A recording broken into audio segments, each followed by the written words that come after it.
Hello guys, तो SSC CGL 2025 का result आ चुका है और जो कट ऑफ है वो इतना हाई गया है, इतना हाई कट ऑफ गया है जो शायद किसी को एक्सपेक्टेड नहीं था। तो इस हाई कट ऑफ जाने का कारण क्या हो सकता है? मेरे मुताबिक चार कारण हो सकता है हाई कट ऑफ जाने का। पहला कारण हो सकता है कि नंबर ऑफ सीट्स, कि अगर कम सीट्स है तो कट ऑफ हाई जाएगा, पर इस बार सीट 18,000 था तो सीट कारण नहीं हो सकता है। दूसरा कारण मेरे ख्याल से हो सकता है पेपर का लेवल। पिछले 2 साल के हिसाब से मेंस का पेपर अप्रोक्स उसी लेवल का रहा है, तो पेपर भी कारण नहीं हो सकता क्योंकि डिफिकल्टी लेवल जो रहा है अप्रोक्स नॉर्मल रहा है, कोई ज्यादा इजी नहीं रहा है। क्योंकि अगर इजी पेपर रहता है तो कट ऑफ हाई जाता है, उतना इजी नहीं था, नॉर्मल पेपर था, मीडियम पेपर था। हाई कट ऑफ जाने का कारण पेपर भी नहीं था। तो और दो कारण हम देखते हैं कि हाई कट ऑफ आखिर क्यों जा सकता है। दो कारण है, एक नॉर्मलाइजेशन, एक होता है जो ऑलरेडी पोस्टेड है वो लोग भी एग्जाम देते हैं, यानी कि जो ऑलरेडी इनकम टैक्स इंस्पेक्टर बन चुके हैं वो लोग भी फिर से एग्जाम देते हैं। तो पहले बात करते हैं नॉर्मलाइजेशन का। किसी का मार्क्स जैसे 320 नंबर आया है तो उसका भी बढ़ के 350 हो रहा है। मैंने सुना हो कि 30 नंबर 20 नंबर तक बढ़ रहे हैं। अब ये नॉर्मलाइजेशन का जो पॉलिसी है वो पता नहीं कितना हद तक सही है। मेरे ख्याल से मेंस का पेपर एक ही दिन एक ही बार में होना चाहिए। इससे क्या होगा कि सारा स्टूडेंट सेम क्वेश्चन पेपर लिखेगा, तो मार्क्स ओरिजिनल रॉ मार्क्स है वही रहे। नॉर्मलाइजेशन में क्या होता है, चांसेस कि बहुत बार स्कैम, बहुत बार घोटाला, बहुत चीज हो सकता है। किसी को पता नहीं कितना नंबर बढ़ रहा है, कौन बढ़ा रहा है नंबर, कोई आइडिया नहीं है कि क्या क्राइटेरिया है नंबर बढ़ने का, किस शिफ्ट में आसान आया था, किस शिफ्ट में हार्ड आया था, किस बेसिस पर देखते हैं वो लोग, हम लोग को कोई आइडिया नहीं है। और इसमें स्कैम का चांसेस बहुत ज्यादा बढ़ सकता है। जैसे पिछले बार नीट का स्कैम हुआ था, बहुत सारे मार्क्स किसी के घट रहे हैं, किसी के बढ़ रहे हैं। अब पता नहीं क्या हुआ है, क्या स्कैम है कि कट ऑफ जो है 363 गया, मतलब 360 प्लस कट ऑफ गया है। यानी कि आपको मैथ्स में सारा सही करना होगा, रीजनिंग में सारा सही करना होगा, मेंस के पेपर में जो थोड़ा डिफिकल्टी लेवल में थोड़ा ऊपर रहता है।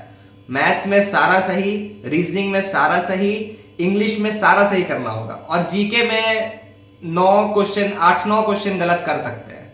और अगर ऐसा नहीं हुआ तो आपका सिलेक्शन नहीं होगा। 360 शायद एमईए का कट ऑफ गया। यहाँ पर मैं कट ऑफ का लिस्ट जो है वो ये कर दे रहा हूं। और चौथा कारण है कि जो लोग ऑलरेडी पोस्टेड है, जैसे 2022 में जो लोग सिलेक्टेड थे उसमें से अप्रोक्स 50% लोग वापस से 2024 में एग्जाम दिए। यानी कि जो 2022 के लोग हैं वो वापस से 2024 में, यानी कि जो सिलेक्टेड लोग हैं जो अपने पोस्ट पर है वो लोग फिर से एग्जाम दिए।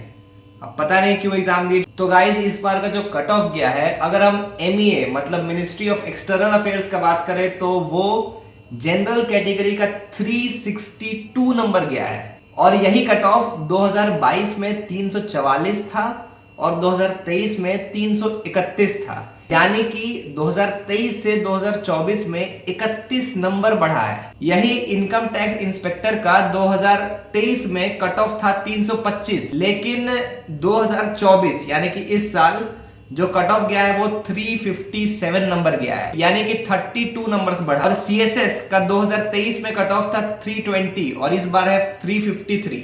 जीएसटी इंस्पेक्टर का कट ऑफ 2022 में 322 था।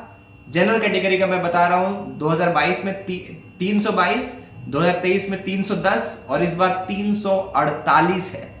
इसमें भी 38 नंबर का ये हुआ है। भले ही पोस्ट ज्यादा था पर उससे कोई मतलब नहीं है। इसका नेक्स्ट कारण हो सकता है कि ये शायद स्कैम भी हो सकता है, क्योंकि हर साल तो नॉर्मलाइजेशन होता है, ऐसा नहीं कि पहली बार नॉर्मलाइजेशन हो रहा है, और हर साल रिपीटर्स भी होते हैं। तो ऐसा नहीं कि पहला साल ही हो रहा है। तो इतना कट ऑफ अचानक से कैसे बढ़ गया, क्योंकि हर बार कट ऑफ कांस्टेंट रहता है जहां तक कि मुझे पता है। तो इस बार इतना कट ऑफ हाई अचानक से कैसे हो गया? तो ये हो सकता है कि स्कैम हो। बहुत सारी जैसे नीट में हुआ था वैसे हो सकता है इसमें भी हो। तो इतना जो हाई कट ऑफ अचानक से बढ़ गया, तो मुझे तो लग रहा है शायद ये स्कैम है। अब पता नहीं, मैं ऐसे बोल तो नहीं सकता, लेकिन शायद हो सकता है। आपका क्या कहना है आप कमेंट में बताइए। तो बहुत लोग जो रिपीटर्स है, जो 2022 में डिफरेंट पोस्ट में सेलेक्ट हुए, जो अच्छे पोस्ट में भी सेलेक्ट हुए, वो लोग भी 2024 का एग्जाम लिखे हैं। अब पता नहीं क्यों, जैसे जीएसटी इंस्पेक्टर 2300 लोग जो सेलेक्टेड थे 2022 में, 2300 में से 1500 लोग, हाँ 2300 में से, आप सही सुन रहे हैं, 2300 में से 1500 लोग 2024 में वापस से एग्जाम लिखे हैं। यानी कि जो लोग 2022 में सेलेक्टेड थे एज अ जीएसटी इंस्पेक्टर, उसमें से 2300 में से 1500 लोग वापस से एग्जाम लिखे हैं। और ये सिर्फ जीएसटी इंस्पेक्टर का बात नहीं है, ये इनकम टैक्स इंस्पेक्टर में भी, सीएसएस में भी। और एक सरकार की गलती है, एसएससी की गलती है कि बहुत सारे एग्जाम्स में क्या होता है कि वेटिंग लिस्ट होता है, यानी कि जो स्टूडेंट्स एडमिशन नहीं ले रहे, जो जॉब नहीं ले रहे, उनका सीट जो है वो आगे जो नेक्स्ट स्टूडेंट है उनको मिल जाता है। पर इधर एसएससी में शायद ऐसा नहीं होता है, जो वेकेंट सीट है ना वो वेकेंट ही रह जाएगा। यानी कि अप्रॉक्स 18,000 सीट में से जो सिलेक्टेड है 18,000, उसमें से 10,000 लोग लिए, मान लेते हैं कि 10,000 लोग जॉब लिए, तो 8,000 सीट वो वेकेंट रह जाएगा, वो बर्बाद चला जाएगा। तो एसएससी को ये करना चाहिए कि वो वेटिंग लिस्ट जारी करे और जो आगे जो स्टूडेंट्स हैं उनको भी सीट मिले।